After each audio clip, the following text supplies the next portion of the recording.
Several high school special education students here at Kickapoo were given the title of honorary captain for tonight's game. We do a little thing here.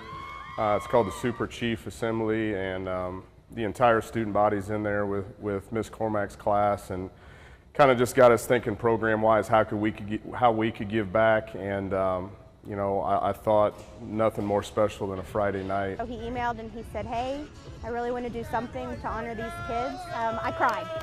I cried, and I will probably cry again tonight because in the field of special ed, you see a lot of people that look and stare and don't bother to think about really what they can do, what our students can do, and what people with a disability can do. The special education students and the senior football players have been getting to know each other throughout the week. And the other day we had a dance party with them, and the kids were just having so much fun, and we were having fun and just hanging out. It was awesome. One of our jobs is to wash tables during the day, and so they were helping them pick up the trash and making it understood that they're not above.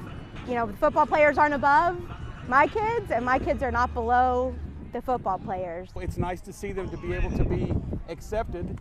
He may never be able to play, but to at least be out here to experience this, to be out here with the field with these players, and to have these guys actually take the time to include them, even if it is just for a little bit, that's life-changing, not only for him, but I feel it could be for them as well. A selfless gesture for an unforgettable night. It changes people that watch it, and it changes our students too. It gives them a little bit of belonging, and when they feel like they belong, they ultimately know that they belong, way more than I could ever teach and tell. Yeah. Yeah. Hey. Reporting in Springfield, I'm Braden Burke. Warsaw junior Chase Steiner lost sight in his left eye in July of 2016 and eventually had to have it removed because of a BB gun accident at his friend's house. And I was playing a game on the Xbox, and he pulls this little pistol out from the part of the couch, and he said, "Hey, look over." And I looked over, and he just pulled the trigger and shot me. The friend thought the BB gun was unloaded. I thought that, you know, it's just hurt, I'd get it all back. But I came to reality, and you know, it's gotta suck it up.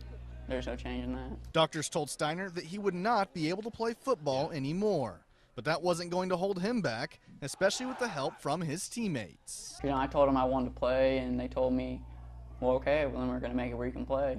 So we went out to the field, you know, threw some balls, got it back, got my perception back where I could catch a ball. And they also have his back underneath the lights. He doesn't know his surroundings, and we gotta help him with our communication around him, because, you know, he can only see so much around him. Knowing where you're at on the field is a lot harder, because like with two eyes, you can see fully around you without rotating your head all the time.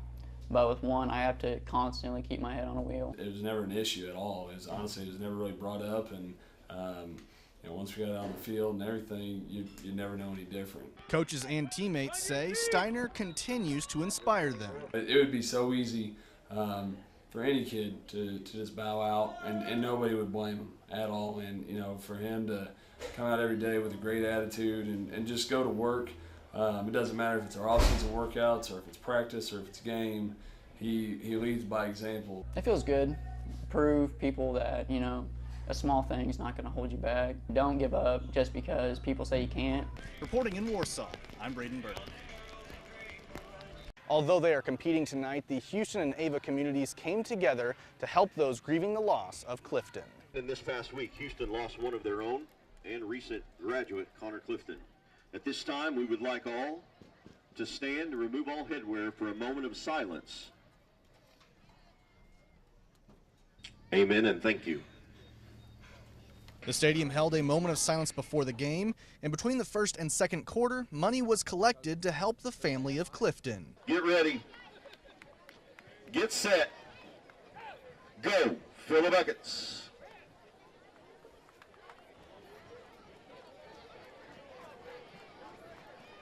You got cheerleaders and ladies on the sides that will also take. 100% of all this tonight will go to the family. 100%. And you can continue to make your donation till your donation is taken by one of the ladies in the rows. We do want to say thank you to each and every one of you. In Houston community, we do stand with you.